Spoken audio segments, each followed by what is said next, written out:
Hey guys, HDvee here and welcome back to a brand new video. Today we're talking about the Pokemon Crown Tundra DLC. Now recently we got a new revamped trailer for the upcoming expansion pass for Pokemon Sword and Shield, revealing a few more returning Pokemon. Of course though, this has already been data mined. We already know the full Pokedex for the Crown Tundra. So today I'm going to be going over the top 5 worst returning Pokemon for Pokemon Sword and Shield second expansion pass. If you guys are excited for the video, drop a like down below. Let's try and hit 500 likes. Leave a comment, what do you think the worst returning Pokemon is, and subscribe if you're brand new. We do daily Pokemon content on this channel. With all of that out of the way though, let's get into the video, and I really hope that you enjoy. So, starting things off and claiming the number 5 spot in today's top 5 video is gonna raise a lot of eyebrows, and that is the Generation 3 starter Pokemon. Now before you start getting heated in the comment section, just hear me out. First of all, the Generation 3 starter Pokemon I am happy are back, but at the same time they could have easily made way for some other starter Pokemon. The Generation 3 starters have just had their remake. Well, I say just, but it was a while ago. But they have had a remake. But as well as that, they all got bloody Mega Evolutions as well, being Mega Blaziken, Mega Sceptile, and Mega Swampert. Whereas there's a few starter Pokemon out there that have not had that kind of loveliness given to them.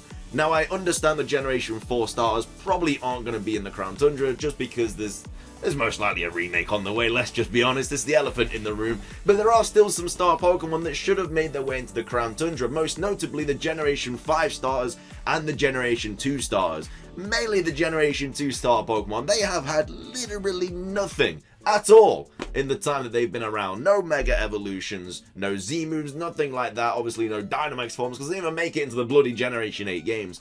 But they have been absolutely overshadowed by every other starter Pokemon. Generation 5, obviously not so much. They should be in the Crown Tundra too, but the Generation 2 starters should have made their way into the second expansion pass. So, unfortunately, the Generation 3 starters should have made way for those. Like I say, I'm still happy that they're back, but at the same time, they've already had their limelight quite a bit. Just give some space to the other starter Pokemon.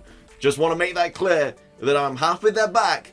I just rather would have had the other starters before you all get... I know what you guys are like in the comment section. I know what you guys are like. Don't be trying to trip me up there. But that is why the number 5 spot goes to the Hoenn starter Pokemon. Coming up next and claiming the number 4 spot in today's top 5 video is Carbink. Carbink is a returning Pokemon that really... let's be honest, it doesn't really do anything. It's just a B-Tech Diancie and it just floats there. It's bulky. That's it really, isn't it? It doesn't really have anything going for it. There are tons of other Pokemon that would have been a much better fit for the Crown Tundra DLC than a floating rock with a couple of diamonds on it. I've never really seen the good side of Carbink. It's always just kind of been there just to fill up the Pokedex really. Generation 6 didn't have a very big one regardless, and Pokemon like Carbink filling it up doesn't really make me love it that much. I just feel like there could have been so many other options that should have took Carbink's place. I don't know if there's any of you guys out there that love Carbink and are ecstatic about it coming back in the second expansion pass. I can't see there being that many people that would like to see it back.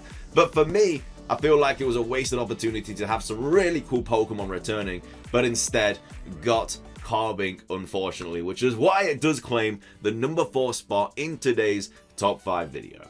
Coming up next and claiming the number 3 spot in today's top 5 video is the Jynx line, being Smoochum and Jynx. Now I get why these are back, obviously because the Magmar line's back and the Electabuzz line's back, and they're kind of a trio. You know, there are 3 that they're always kind of seen together. Obviously they got their baby forms. Don't really know why Jynx didn't get the memo about the Generation 4 evolution, but it is what it is. At the end of the day, it's back because Electabuzz and Magmar are back, but at the same time, Jynx... really, there's, again, just like Carbink, so many other Pokemon that could have made its way into the Crown Tundra instead of this. Jynx just, it's an alright Pokemon. I get that it's an ice type and it's the Crown Tundra, but there's so many better ice types that could have made their way into the Crown Tundra. Just what are you doing, Game Freak? Why have you brought bloody Jynx in? It's not great. Nobody really likes it. Smoochum as well. I mean, it's literally the most hated baby Pokemon, and Jynx is one of the most hated Pokemon out there. Of course, there was that whole thing about hearing its like distorted cry in Pokemon Home. We don't know if that was a Gigantamax form, a Mega Evolution, or whatever, but obviously there was a Jinx cry that didn't sound something like we're used to hearing. So maybe there is still a little bit of a secret coming out in the Crown Tundra for Jinx. Maybe there is, maybe there isn't. But at the end of the day, Jinx, not a huge fan of it. One of the worst Pokemon returning in the Crown Tundra DLC, in my opinion. Coming up next and claiming the number 2 spot in today's top 5 video is another one that's gonna raise your eyebrows. And again, this isn't because I dislike the Pokemon, it's just that I would have rather something else been there, and I'll get onto that in a second. It's Cradily and Armaldo. It's coming as a pairing, but yeah, I would rather have something else come into the Crown Tundra than these two, really. Of course, if you haven't seen the data mine, there are a bunch of fossil Pokemon coming back in the Crown Tundra. There's the Generation 1 fossils being Omanyte, Omastar, Kabuto, Kabutops, Aerodactyl. There's the Generation 3 fossils, obviously, being Laleep and Cradily and Anorith, Armaldo. There's the Generation 5 fossils coming back, being Tortuga and Archeops and everything like that. And then also, there's the Generation 6 fossils coming back, being... I can't remember their names, it's gone. Oh my lord, Aurorus and Tyrantrum, there you go. They're all coming back, but I would much rather have loved to have seen the Generation 4 fossils than the Generation 3. Again, like I say, this is my opinion, but I just think the Generation 4 fossils are so much better than the Generation 3 fossils. I get Cradily is a good competitive mon, which is why a lot of people are probably gonna get a little bit annoyed about this, but at the same time, you know, Cranidos, big fan of it. I really, really like it, much more than a plant that's, let's be honest, it's got a bit of a weird design. I don't know where its eyes are. Same with Armaldo. But at the end of the day, I would definitely have liked to have seen the Generation 4 fossils back instead of them. Again, probably just like the Generation 4 starters, they're going to be in the remakes, whether that is next year or the year after or whatever. They're on their way. They have to be. So that's probably why they have been a bit lackluster on the Generation 4 Pokemon. But at the same time, I would rather have some different fossils come back instead of Cradily and Armaldo. They just look out of place in the Crown Tundra for me, but it is what it is. But that's why they claim the number 2 spot in today's top 5 video.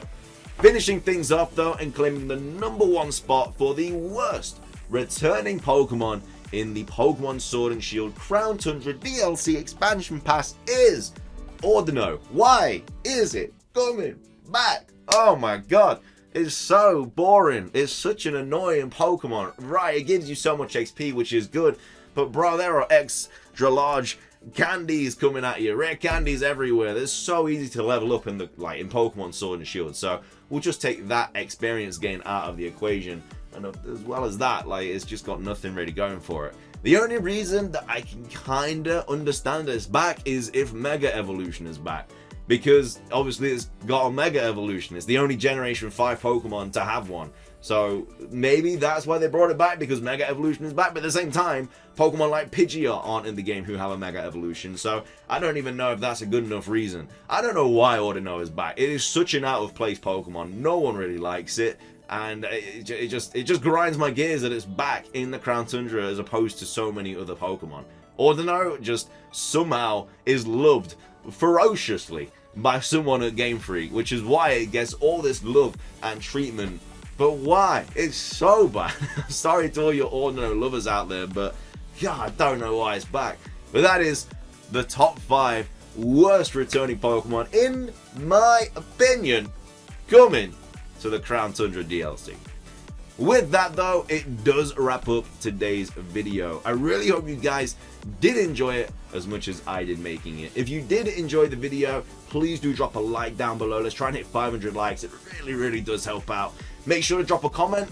What is the Pokemon that you are least excited about to return in the Crown Tundra DLC? And subscribe if you're brand new. If this is 500 likes, I'll do another video going over the top 5 best returning Pokemon in the Crown Tundra. So let me know if you want to see that. But that is everything from me. So thank you so much for watching. Have a fantastic rest of your day. And until next time, peace.